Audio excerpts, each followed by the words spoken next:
ევროკავშირი შეიძლება ითქვას უკანასკნელი ტრადიციულ ოჯახური ღირებულებების დამცველი ციხესიმაგრე LGBT იდეოლოგიის გლობალურ შეტევას იგერიებს.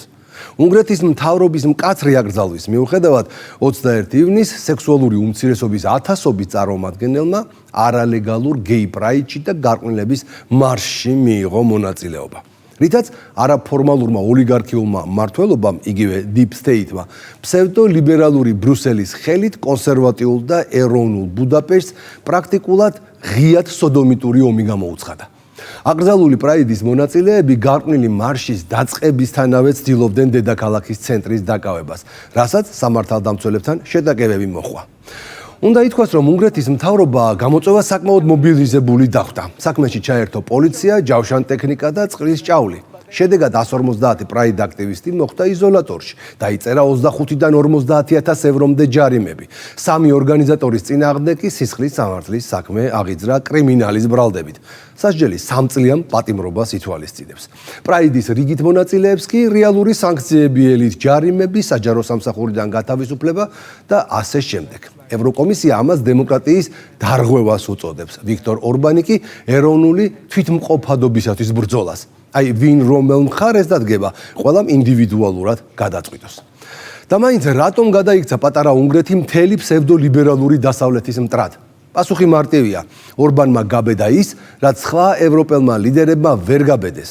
ის პირდაპირ ამბობს, რომ LGBT პროპაგანდა არის ტრადიციული ოჯახის, ჩვენი შვილების და ეროვნული იდენტობის წინააღმდეგ გამოცხადებული ომი. ამ ომის მოსაგებად კი ეროვნულ ხელისუფლებას სჭირდება სამართლებრივი ინსტრუმენტები. ანუ ისეთი კანონები, როგორიცაა მაგალითად 2021 წელს მიღებული ბავშვთა დაცვის კანონი, რომელმაც სკოლებში LGBT თემატიკა აკრძალა. 2023 წელს აკრძალული LGBT პროპაგანდა და მედიისთვის დაწესებული მკაცრი რეგულაციები. ბოლოს კი 2025 წელს მიღებული კანონი გეი პრაიდებისა და გარყვნილების მარშების კრიმინალიზაციასთან დაკავშირებით. თავის მხრივ არაფორმალურ ოლიგარქიულ მმართველობას იგივე Deep State-საც აქვს ზეწოლის ინსტრუმენტები. უნგრეთის წინააღმდეგ უკვე დაწესდა სანქციები და ფინანსური ბლოკადა. უნგრეთს უკვე გაუყინეს 2,5 მილიარდ ევროზე მეტი ფინანსური ტრანში ევროკავშირის ბიუჯეტიდან. ჩაირთო პოლიტიკური ზეწოლის მანქანაც. ევროპარლამენტი, რომელიც აქამდე ორბანის პოლიტიკას ჰომოფობიურს და ტრანსფობიურს უწოდებდა, დღეს უკვე პირდაპირ ფაშისტურს და ნაცისტურს უწოდებს. თავარია, რომ ეს ზეწოლა არაშინებს ორბანს, რადგან უნგრეთის მოსახლეობის 70% სწორედ მას უჭერს მხარს. ამიტომ ის თამამად მიდის ბრძოლაში და ღიად აფრთხილებს ევროპელ კონსერვატორებს. თუ არ დავიცავთ ჩვენს ღირებულებებს, 20 წლის შემდეგ ევროპა აღარ იარსებებსო. ბუნებრივია ორბანი ქრისტიანულ და ტრადიციულ ევროპას გულისხმობს, თორე სქესარეული, ურწმუნო და მანქურთებად ქცეული ევროპული საზოგადოება სავარაუდოდ კი იარსებებს.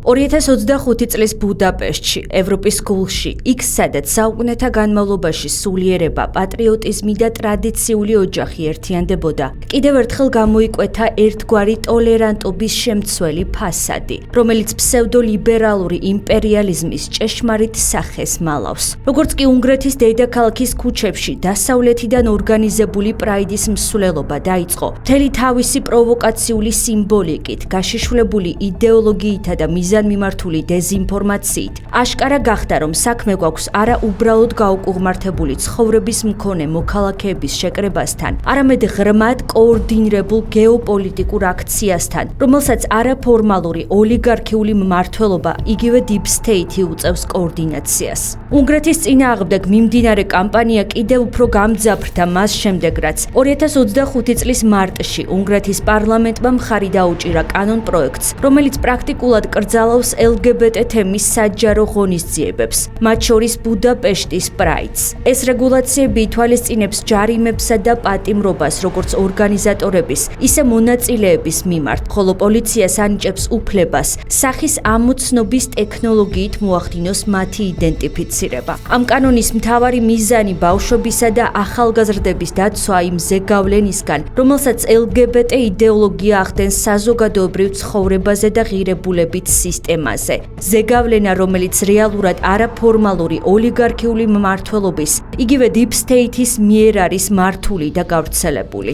ამის მიუხედავად ევროკავშირის ბიუროკრატია ლიბერალური იმპერიალიზმის სახით ცდილობს გლობალური deep state-ის მიზნების იდეოლოგიურ განვრცობას. ისეთი პრინციპების, რომლებიც აცალკევებს ხალხს საკუთარი ღირებულებებისა და სარწმუნოებისაგან, ზღუდავს ნაციონალურ თავისუფლებებს და ახშობს მართვის ადგილობრივ სუვერენიტეტს. ევროკომისიის პრეზიდენტის ფონ დერ ლაიენის პოზიცია არის მკაფიო გამოძახილი დასავლური ფსევდოლიბერალიზმის აგრესიული ექსპანსიისა, რომელიც მიზნად ისახავს ტრადიციული საზოგადოების ნგრევას და ახალი კონტროლირებადი საზოგადოებრივი მორალის დამკვიდრებას, სადაც რადიკალური LGBT მოძრაობა მიიღებს უპირატესობას ეროვნული და ქრისტიანული მორალის წინააღმდეგ.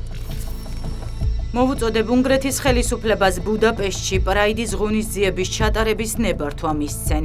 ორგანიზატორების ან მონაწილეების მიმართ რაიმე სისხლის სამართლის ან ადმინისტრაციული სანქციების შიშის გარეშე.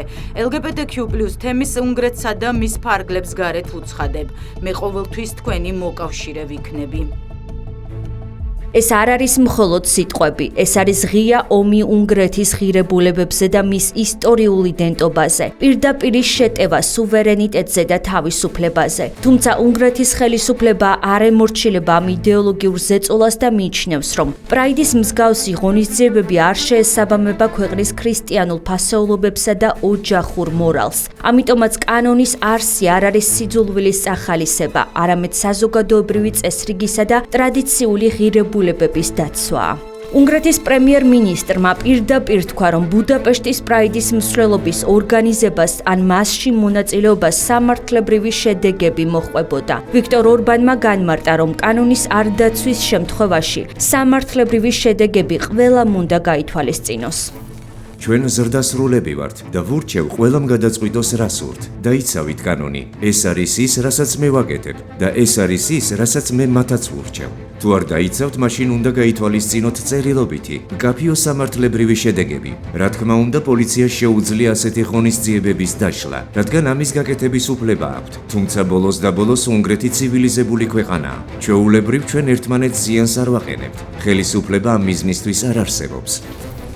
მიუხედავად კანონით დაწესებული მკაცრი რეგულაციებისა და სახელმწიფო ხელისუფლების მტკიცე პოზიციისა, 2025 წლის 28 იანვრის ბუდაპეშტში მაინც გაიმართა პრაიდის მსვლელობა. ღია გამოწვევა უნგრეთის ეროვნული იდენტობის, სუვერენიტეტისა და სამართლებრივი წესრიგის მიმართ. ეს არ იყო უბრალოდ მოქალაქეთა შეკრება, ეს იყო გლობალისტური ძალების მიერ ორგანიზებული პროვოკაცია, კანონის უხეში დარღვევა, სახელმწიფო სიმბოლიკასა და კონსტიტუციურ განსაზღვრულ ღირებულებებზე დემონსტრაციული თავდასხმა. პრაიდის მსვლელობა, რომელიც LGBT ლობის დასავლური არასამთავრობო ორგანიზაციებისა და გარე სტრატეგიული კომუნიკატორების მიერ იყო ორგანიზებული, წარმოადგენდა სარისკო ფსონს. ეს არ იყო მხოლოდ სიმბოლური აქტი, ეს იყო გამიზნული პროვოკაცია, რომლის მიზანიც იყო უნგრეთის სახელმწიფოებრივი იდენტობის გამოცდა სუსტი მორჩილების იმედით. ღონისძიება მიმდინარეობდა აგრესიული სლოგანებით, LGBT თემის პოლიტიკური სიმბოლიკით, ბავშვებისა და მოზარდების მოზიდვის მცდელობებითა და ტრადიციული ოჯახური ფასეულობების წინააღმდეგ მიმართული კამპანიებით. ქუჩებში, სადაც ისტორიულად ეროვნულ სარწმუნოებრივი მსვლელობები იმართებოდა, ახლა ფრიალებდა ფსევდოტოლერანტობის დროშა, რომელიც თანდათან გადადის იდეოლოგიურ ტერორში, ან იდეოლოგიურად ჩაეწერებია მავნე დღის წესრიგში, ან გაგრიცხავენ და ბუდაპეშტის პრაიდზე დაახლოებით 200,000-მდე ადამიანი შეკრებილი იყო არა მხოლოდ LGBT თემის მხარდაჭერის მოტივით, არამედ როგორც გლობალური იდეოლოგიური მანიფესტაციის ნაწილი. ბრძოლა, რომელიც მიზნად ისახავდა უნგრეთის კონსერვატიული ხელისუფლების და კერძოდ ვიქტორ ორბანისთვის მკაფიო გზავნილს, რომელშიც პირდაპირ იკითხებოდა, თუ არ დანებდები ლიბერალურ დღის წესრიგს, ომს შიგნიდან მოგიწყობთ. ახალ კანონზე დაყრდნობით პოლიციამ აკრძალა პრაიდი. თუმცა ბუდაპეშტის ოპოზიციონერმა მერმა გერგელი კარაჩონიმ განაცხადა, რომ ღონისძიებას მერია ორგანიზებას გაუწევდა როგორც მუნიციპალურ ღონისძიებას, რაც იმას ნიშნავს, რომ მისთვის პოლიციის თანხმობა არ იქნებოდა საჭირო. თუ შეუძლიათ აკრძალონ პრაიდის ღონისძიება ევროკავშირის წევრ სახელმწიფოში, მაშინ ევროპაში არც ერთი მოქალაქე არ იქნება უსაფრთხოდ. დღეს კი ამდენი ადამიანის აკყოფნით, თქვენ ბუდაპეშტი ევროპის დედაქალაქად აქციეთ. როგორც სააგენტო Reuters-ი ადგილობრივ მედიაზე დააყრდნობით იტყობინება, უნგრეთის პრემიერ-მინისტრმა ვიქტორ ორბანმა 2025 წლის ბუდაპეშტის პრაიდის მსვლელობას ამაზრზენი და საამარცხინო უწოდა. ორბანის თქმით, ბუდაპეშტის ქუჩებში გამართული პრაიდი იყო არა მხოლოდ მორალური პროვოკაცია, არამედ მიზანმიმართული პოლიტიკური ოპერაცია, რომელშიც ღიად მონაწილეობდნენ ევროკავშირის მაღალჩინოსნები და უნგრეთის შიდა ოპოზიციური ძალები. მათი ერთობლივი სამიზნე კი ეროვნული ხელისუფლების დისკრედიტაცია და ერისღირებულებითი რღვევა იყო. ამ დღის შემდეგ ჩვენ კიდევ უფრო დარწმუნებულები ვართ, რომ ეს ადამიანები, ოპოზიციონერი პოლიტიკოსები, მთავრობის სათავეში არ უნდა მიუშვან და ჩვენ ამას არც დავუშვებთ.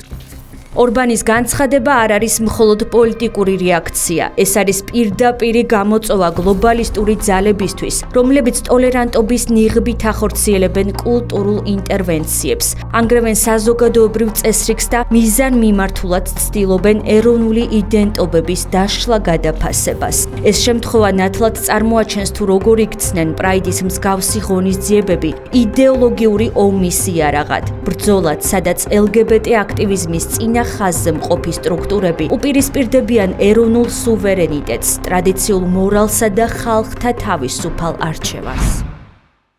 კიდევ რამდენიმე საინტერესო დეტალი ბუდაპეშტის გეი პრაიდზე. დიდი დებატები მიდის იმასთან დაკავშირებით, მაინც რამდენი LGBT აქტივისტი ესწრებოდა ბრუსელის ორგანიზებულ და დაფინანსებულ ამ სოდომ გომორის ზეიმს.